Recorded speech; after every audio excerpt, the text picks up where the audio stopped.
What if the life you are living right now, this exact moment, is your last chance to choose goodness? What if the version of you that walked into this room today is not the version that walks out? What if one sentence, just one, could rewire the way you see yourself, your purpose and your place in this world? We spend our entire lives chasing success, chasing approval, chasing things that rust, expire and disappear, and we completely forget the one thing that was placed inside us before we even took our first breath. Goodness, pure, powerful, permanent goodness. Not the goodness people see, the goodness Allah sees right now. Someone in this world is making a decision that will change the course of their life. That someone could be you, right here, right now. And by the time this khutbah ends, if you truly listen, if you truly reflect, if you open your heart even just a little, you will never look at a single moment of your day the same way again. Because goodness is not a destination. It is not something you arrive at one day when conditions are perfect. Goodness is a choice made in the small moments, the invisible moments, the moments nobody is watching. Stay with me today, because what you are about to hear might be the most important reminder of your life. And the only question that remains is, are you ready to answer the call? Alhamdulillahi Rabbil Alameen, wassalatu wassalamu ala ashrafil anbiya'i wal mursaleen, Sayyidina wa Maulana Muhammadin wa ala alihi wa sahbihi ajma'een. Amma ba'd, a'udhu billahi minash shaitanir rajim, bismillahir rahmanir rahim. Ya ayyuhalladhina amanu ittaqullaha haqqa tuqatihi wa la tamutunna illa wa antum muslimun. My beloved brothers and sisters, dear students, respected faculty, and all those gathered here today in this blessed institution, I begin by praising Allah, who created us, guided us, and honored us with this deen. I send salutations upon the best of creation, our Prophet Muhammad ﷺ, who was sent as a mercy to all of mankind. Today, I want to speak to your heart, not to your mind alone, to your heart. Because the topic I bring before you today is not complicated. It is not a matter of scholarly debate or academic dispute. It is something every human soul already recognizes. Every conscience already knows it. Every fitra already calls to it. It is goodness, al-khair. Goodness in its purest, most comprehensive form.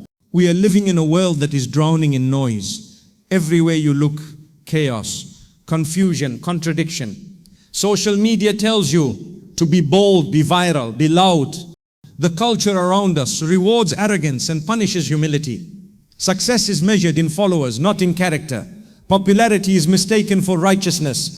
And in the middle of all this noise, the quiet, steady, powerful call of goodness is being drowned out. But here is what I want you to understand today. Goodness never truly disappears, because goodness is built into the very fabric of your soul. Allah subhanahu wa ta'ala placed it there before you were even born. He says in the Quran, وَنَفْسٍ وَمَا سَوَّهَا فَأَلْحَمَهَا فُجُورَهَا وَتَقْوَهَا. By the soul and the one who proportioned it and inspired it with its wickedness and its righteousness. Allah already placed the knowledge of goodness inside you. The question is not whether you know what goodness is. The question is whether you have the courage, yes, the courage to live it out every single day of your life. Let me tell you something that might shock you.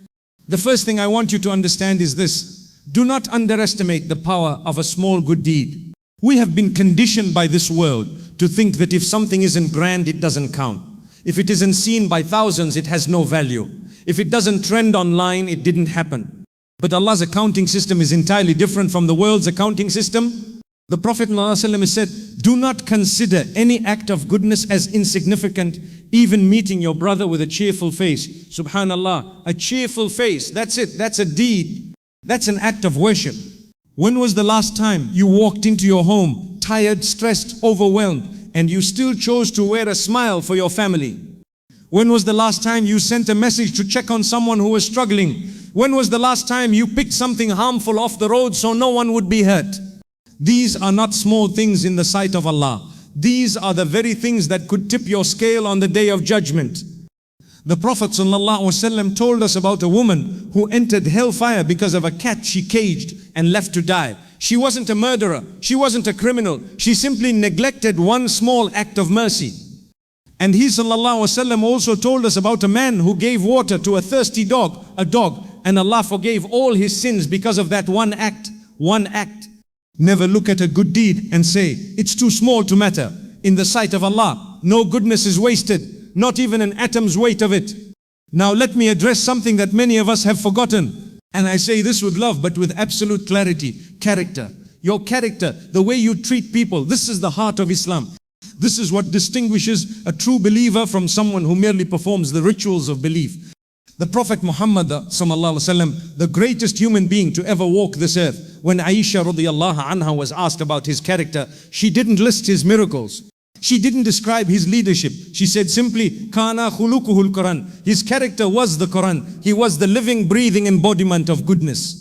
And he subhanallah subhanahu wa ta'ala, yo love to gelle head lava boy of being goaties, was yo have the best character. Not the ones who pray the most extra prayers. Not the ones who memorize the most Quran, although all of that is beautiful and important. But the most complete in faith are those with the best character. Ask yourself honestly, how is your character? How do you speak to your parents when they repeat themselves for the 10th time? How do you treat the cleaner at your workplace? How do you behave in traffic when someone cuts you off? How do you respond when someone wrongs you online? These are the true tests of your character. Not your performance in the mosque, not your appearance at religious events. The real you comes out in the private moments, in the difficult moments, in the moments when you think no one is watching, but Allah is always watching. My brothers and sisters, let us talk about the tongue. The Prophet ﷺ said, whoever believes in Allah and the last day, let him speak good or remain silent. This hadith alone could transform the Muslim Ummah if we truly internalized it. Just this one hadith. We live in a time where people say whatever they want, whenever they want, to whoever they want, and then justify it. I'm just being honest, I'm just speaking the truth. They deserved it. But there is a profound difference between honesty and cruelty. You can speak the truth with mercy. You can correct with compassion. You can disagree with dignity. The Prophet ﷺ never humiliated anyone in his correction. He never publicly shamed someone to make a point. He spoke to people in a way that made them want to be better, not in a way that made them feel crushed and hopeless. How many relationships have been destroyed by words spoken in anger? How many families have been torn apart by a sentence that could never be taken back? How many young people have carried wounds for years because someone in authority spoke to them carelessly? Your words are either a bridge or a barrier. They either bring people closer to goodness or push them further away. Choose them carefully. Speak them with intention. And when in doubt, be silent. Silence is golden, especially when your words would cause harm. Now, I want to speak about something deeply personal, something that touches every single one of us in this room. Trials, difficulties, the moments in your life when everything seems to be falling apart. I know there are people sitting here today who are carrying pain that nobody knows about. There are students in this room who are struggling with their studies, their future feels uncertain, and the pressure is immense. There are parents here who are worried about their children. There are individuals here who are battling loneliness, depression, financial hardship, broken relationships. And sometimes in those dark moments, we wonder, why? Why is this happening to me? What did I do wrong? Why isn't Allah answering my dua? Listen to me carefully. Allah subhanahu wa ta'ala, with a hardship comes ease, not after hardship, with hardship. Even in your most difficult moment, there is ease running alongside it. You may not see it, you may not feel it, but it is there. Allah promised, and Allah never breaks His promise. The trials you are facing are not evidence that Allah has abandoned you. They are evidence that Allah is paying close attention to you.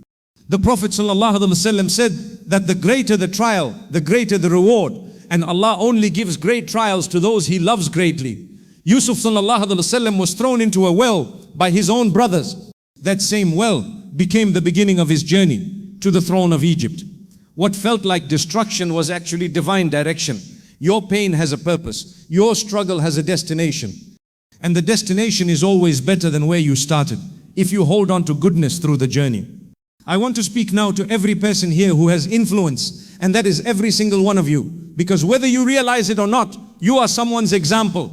Your children didn't ask to be born to you. They arrived in this world and found you, and they began watching. They watch how you treat your spouse. They watch how you speak about others. They watch whether your actions match your words. They watch whether you are the same person at home as you are at the mosque. And it is not just your children. Your younger siblings are watching. Your students are watching. Your colleagues, especially the non-Muslim ones, are watching. In Malaysia, in this beautiful, diverse country, you have an extraordinary opportunity. You live alongside people of different faiths, different backgrounds, different cultures. and every single day, you have the chance to show them what Islam actually looks like when it is lived correctly. Not the Islam of argument, not the Islam of judgment and condemnation, but the Islam of the Prophet ﷺ, gentle, generous, principled, merciful, just, and deeply, profoundly good. When your non-Muslim neighbor sees you as trustworthy, honest and kind, that is the way.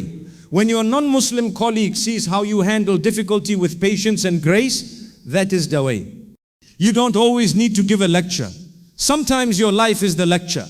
Be so good in your character that people are curious about your faith. Be so excellent in your dealings that people want to know the source of your goodness. And finally, I want to address the elephant in the room, the state of the Muslim Ummah.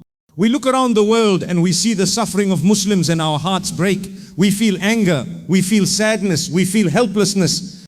But I want you to ask yourself an honest question. Have we looked inward before looking outward? Have we examined our own goodness before demanding goodness from others? Because the Quran is clear.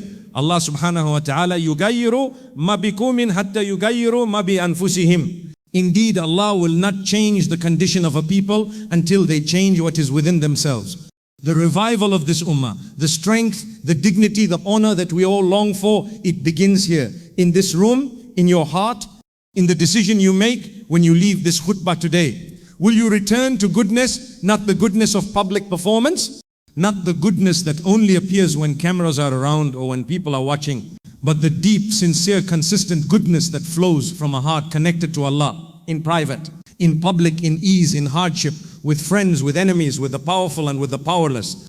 The Sahaba changed the world not just through battles, they changed it through beautiful character. They walked into lands and people saw something in them that they had never seen before. A people so good, so honest, so merciful, so just, that hearts open to Islam without a single sword being raised. That is the power of goodness. And that power is available to every single one of you today. My beloved brothers and sisters, we have covered much ground today. We have spoken about the power of small deeds, how no act of goodness, however tiny, is invisible to Allah. We have spoken about character, how it is the very heart of our faith and the measure of our completeness as believers.